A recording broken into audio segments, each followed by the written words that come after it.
No futebol há artistas e há artilheiros. Raros são os que conseguem ser os dois ao mesmo tempo. Romário era um deles. Com 1,67 m de altura, enfrentou zagueiros gigantescos com um toque só. Não corria, se posicionava. Não falava muito, até que falava demais. Mas acima de tudo deixava qualquer goleiro com pesadelos. Criado entre as ladeiras e vielas do Jacarezinho, no Rio de Janeiro, Romário aprendeu cedo a driblar. Não só os adversários, mas também os obstáculos da vida. Ele não queria apenas ser jogador, queria ser o melhor. E mais que isso, queria provar que era, mesmo quando ninguém acreditava. Para muitos ele foi um gênio preguiçoso, para outros um rebelde necessário. Mas para quem viu sua atuação na Copa de 94, não restam dúvidas. Romário carregou o Brasil nas costas. Era a malandragem do futebol carioca combinada com precisão cirúrgica. Um atacante que fazia o difícil parecer simples. Romário era imprevisível. Fora de campo, dizia o que queria. Dentro dele, fazia o que ninguém esperava. Seus dribles curtos, seus toques de primeira, sua frieza diante do gol. Tudo fazia parte de um repertório que poucos ousaram imitar. Ele não se encaixava em regras. Criava as suas. Seu nome foi sinônimo de polêmica, mas também de vitória. Onde passou, deixou marcas profundas.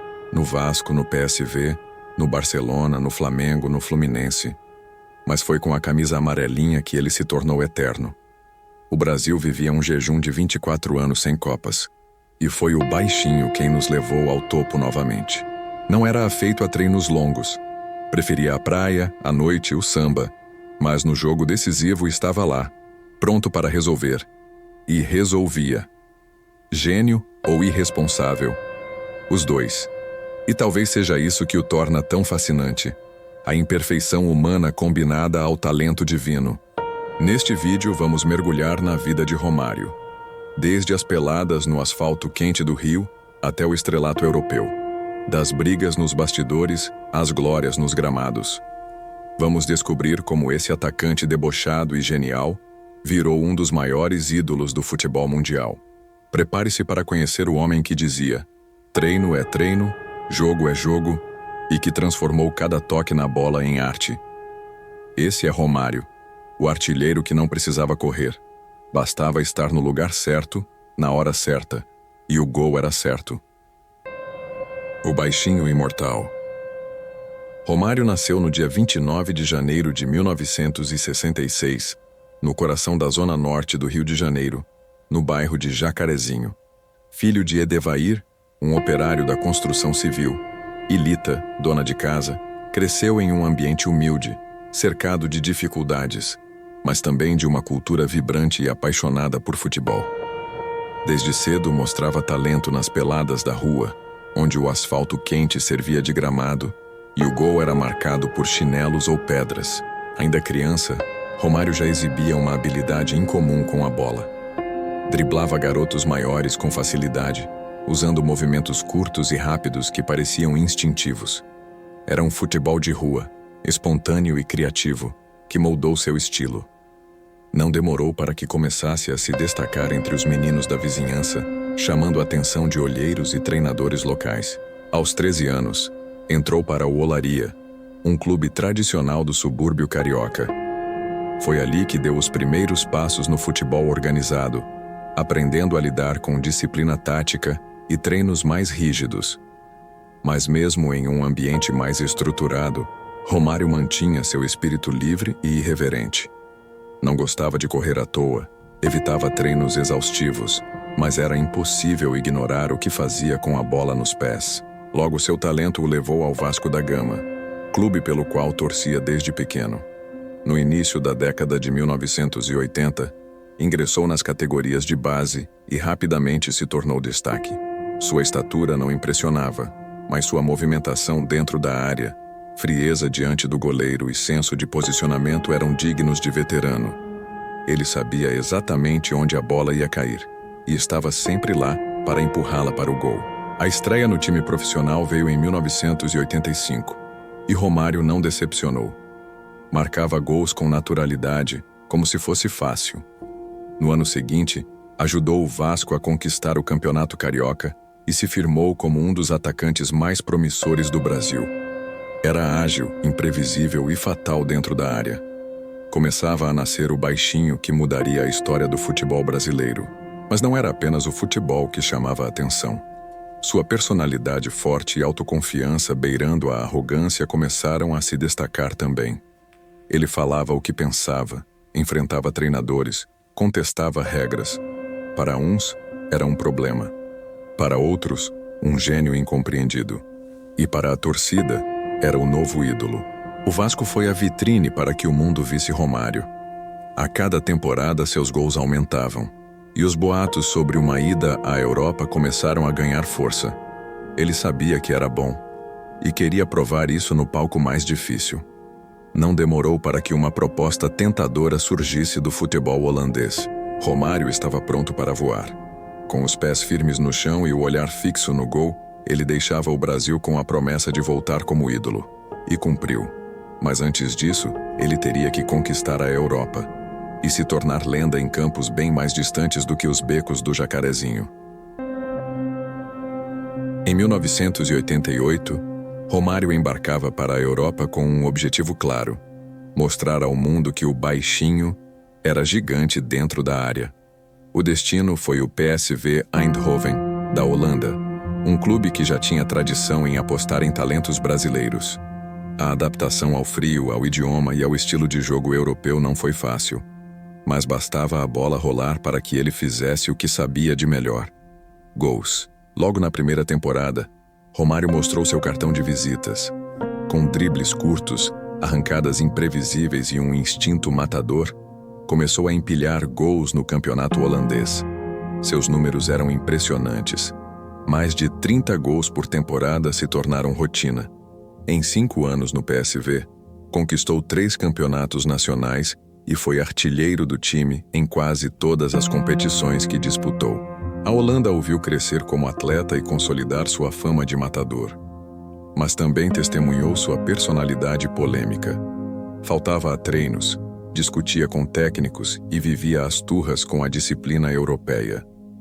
Ainda assim, os dirigentes o protegiam.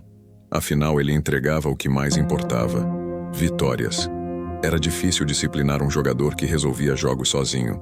Romário não queria apenas fazer sucesso, queria reconhecimento. E foi em 1993 que surgiu a grande chance. O técnico Johan Cruyff, ídolo do Barcelona e gênio do futebol, pediu sua contratação pessoalmente. Para Cruyff, Romário era a peça que faltava no seu Dream Team. O baixinho aceitou o desafio. E assim, a Espanha conheceu um novo ídolo. A estreia no Barça foi espetacular. Logo nos primeiros jogos, Romário encantou os torcedores com sua eficiência. Ele não perdia tempo com jogadas plásticas ou firulas desnecessárias. Era direto, objetivo e letal. Em sua primeira temporada, marcou 30 gols e levou o Barcelona ao título espanhol. Foi eleito o melhor jogador do campeonato e entrou para o time ideal da FIFA naquele ano. Mas o auge veio em um jogo contra o Real Madrid, o maior rival do Barça. Naquele clássico, Romário marcou um hat-trick com direito a um drible de letra desconcertante. A vitória por 5-0 entrou para a história do clube. O Camp Nou foi a loucura. Naquele momento não havia dúvidas. Romário era um dos melhores atacantes do mundo. Apesar do sucesso, os atritos com Cruyff começaram a se intensificar. Romário queria mais liberdade, menos treinos e mais tempo no Brasil. Chegou a pedir folgas prolongadas para curtir o carnaval carioca. Cruyff, perfeccionista e rígido, não tolerava esse comportamento. O conflito era inevitável. Em 1994, às vésperas da Copa do Mundo, Romário já dava sinais de que queria voltar para casa. A Europa havia sido conquistada, mas ele queria outra glória, a maior de todas: ser o herói do Brasil nos Estados Unidos. E foi com esse objetivo que ele voltou a vestir a camisa verde e amarela com uma promessa silenciosa: deixem comigo. A relação de Romário com a seleção brasileira sempre foi intensa e cheia de altos e baixos. Em 1990, esteve na Copa da Itália, mas pouco jogou. As críticas ao técnico Lazzaroni foram duras, e Romário saiu frustrado. Durante anos, seu nome dividiu opiniões. Era craque, mas também um problema. Até que, em 1993, durante as eliminatórias para a Copa de 94, a pressão por sua convocação se tornou insustentável. Na última rodada das eliminatórias, o Brasil precisava vencer o Uruguai no Maracanã. A torcida exigia Romário. Depois de muita resistência, o técnico Carlos Alberto Parreira cedeu. Romário foi convocado e, com 2 gols decisivos, classificou o Brasil para a Copa. A partir daquele dia, a seleção passou a ter um novo líder em campo, e o torcedor sabia, com ele, tudo era possível. Nos Estados Unidos, Romário assumiu o protagonismo. Ao lado de Bebeto, formou uma das duplas mais letais da história das Copas. Os dois se entendiam com um olhar. Era o casamento perfeito entre malandragem e técnica, precisão e criatividade. Romário marcou gols contra a Rússia, Camarões, Estados Unidos, Suécia, sempre nos momentos em que o Brasil mais precisava. Mas não foi só pelos gols que brilhou. Sua movimentação, inteligência tática e calma em situações decisivas impressionaram até os críticos mais ferrenhos. Contra a Suécia, nas semifinais, fez um gol de cabeça que garantiu a vaga na final. E na decisão contra a Itália, foi um dos poucos que manteve a frieza nas penalidades, convertendo sua cobrança com perfeição. Romário foi eleito o melhor jogador da Copa de 1994. Era a consagração máxima. Depois de 24 anos de jejum, o Brasil voltava a ser campeão do mundo. E o principal responsável por isso tinha nome e apelido: Romário, o Baixinho. O mundo, enfim, se rendeu ao seu talento.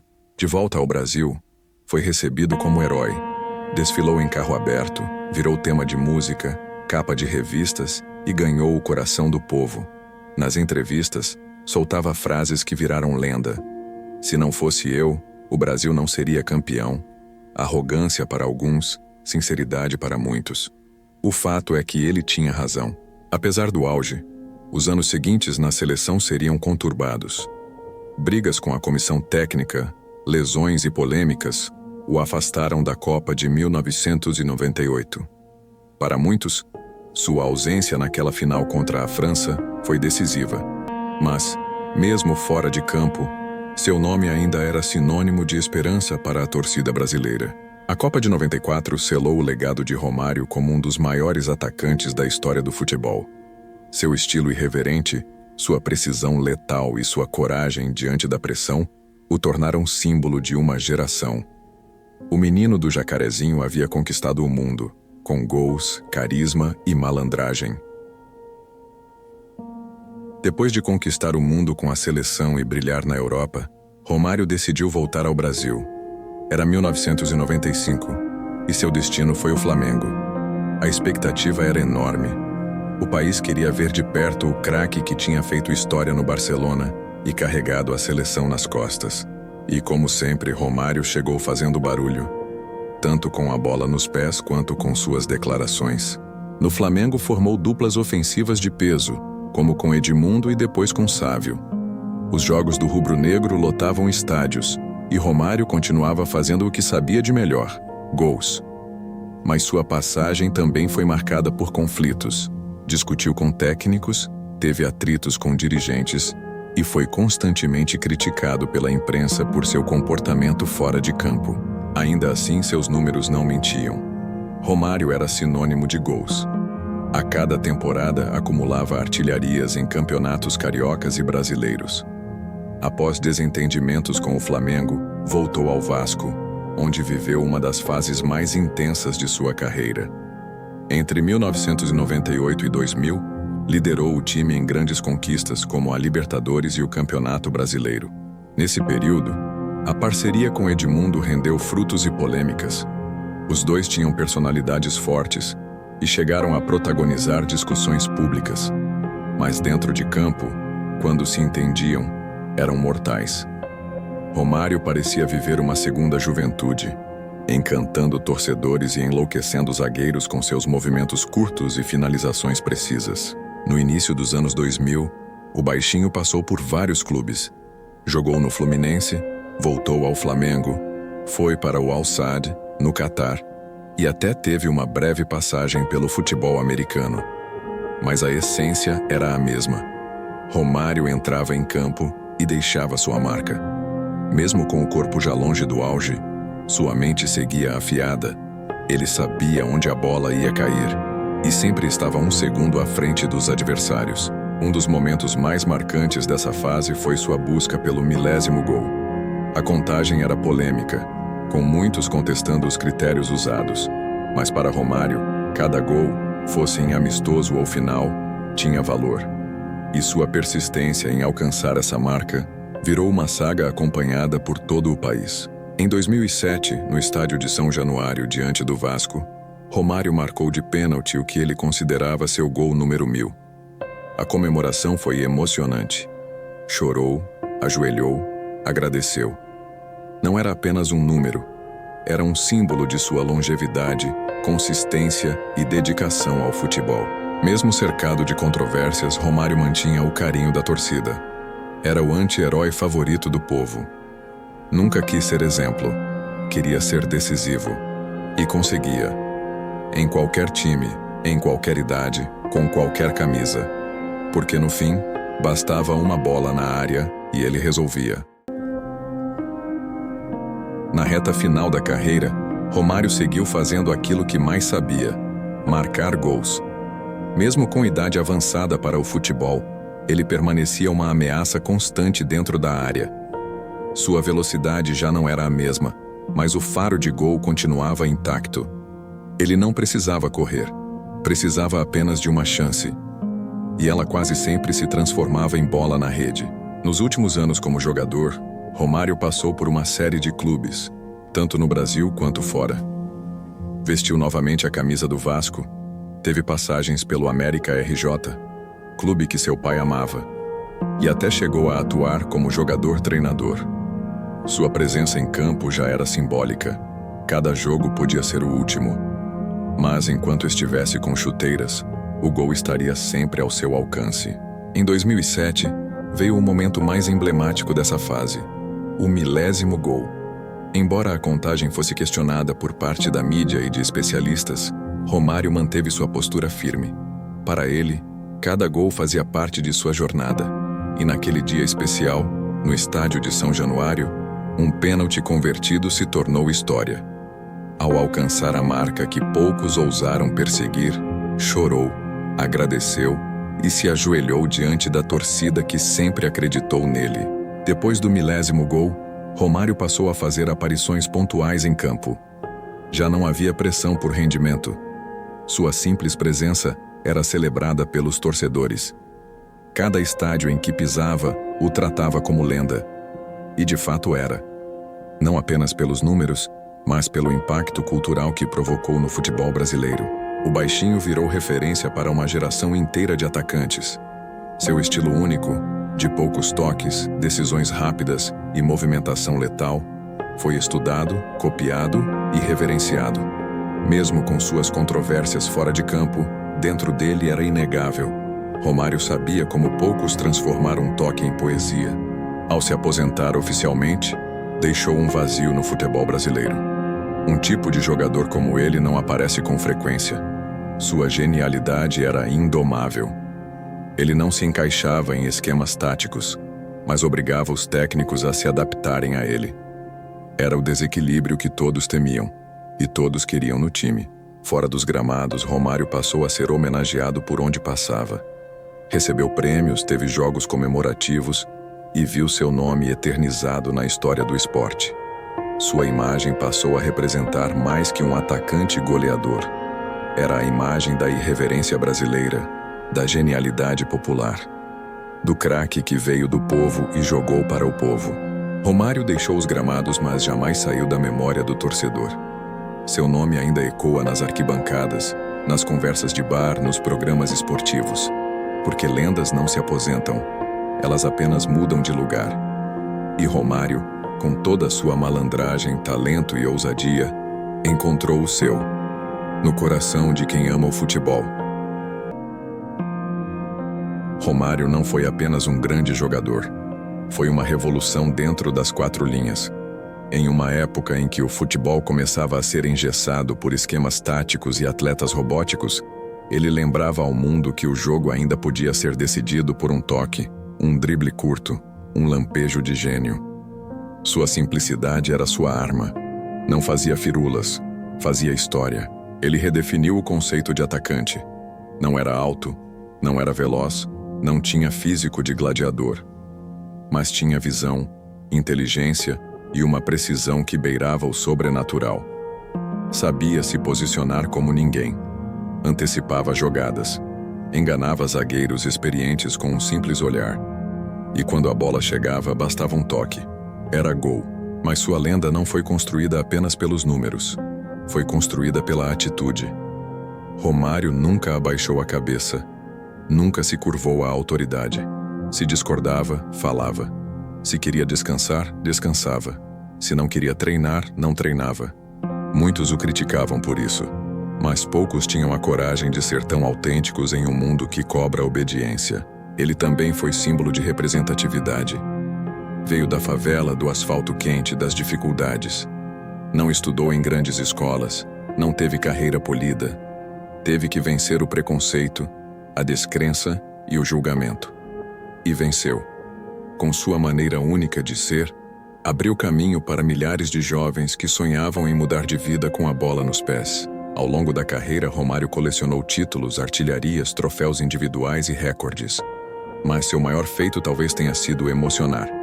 Quando entrava em campo, o torcedor sabia que algo podia acontecer. E quase sempre acontecia. Seu jogo era imprevisível, instintivo, visceral. Era como se estivesse jogando na rua, mesmo em uma final de Copa. Muitos craques marcaram época com disciplina e trabalho duro. Romário fez o contrário. Desafiou os padrões, fugiu das convenções e mostrou que o talento, quando puro e afiado, pode superar qualquer obstáculo. Ele não foi o atleta modelo, mas foi o ídolo verdadeiro. Aquele que errava, caía, levantava e fazia o gol da vitória. Hoje sua imagem está cravada na memória do futebol. Seu nome aparece ao lado de lendas como Pelé, Zico, Ronaldo. Não por ter seguido regras, mas por tê-las quebrado. E por ter mostrado que o futebol é, antes de tudo, emoção. Romário foi emoção pura, para quem torcia com ele. E até para quem torcia contra. Porque o futebol precisa de heróis, mas também precisa de rebeldes. E Romário foi os dois. Um gênio rebelde que desafiou o mundo e venceu. Um personagem que jamais será esquecido. Um baixinho que, com um toque só, se tornou imortal. E se você também acredita que o futebol vai além dos números, que ele vive de personagens únicos, de histórias que nos emocionam, de jogadores como Romário, então este é o canal certo para você. Deixe seu like, se inscreva no canal e ative o sininho para não perder nenhuma história. Aqui, a cada vídeo, relembramos os grandes momentos que fizeram do futebol o esporte mais apaixonante do mundo. E você, qual é o seu gol favorito do Romário? Comenta aí.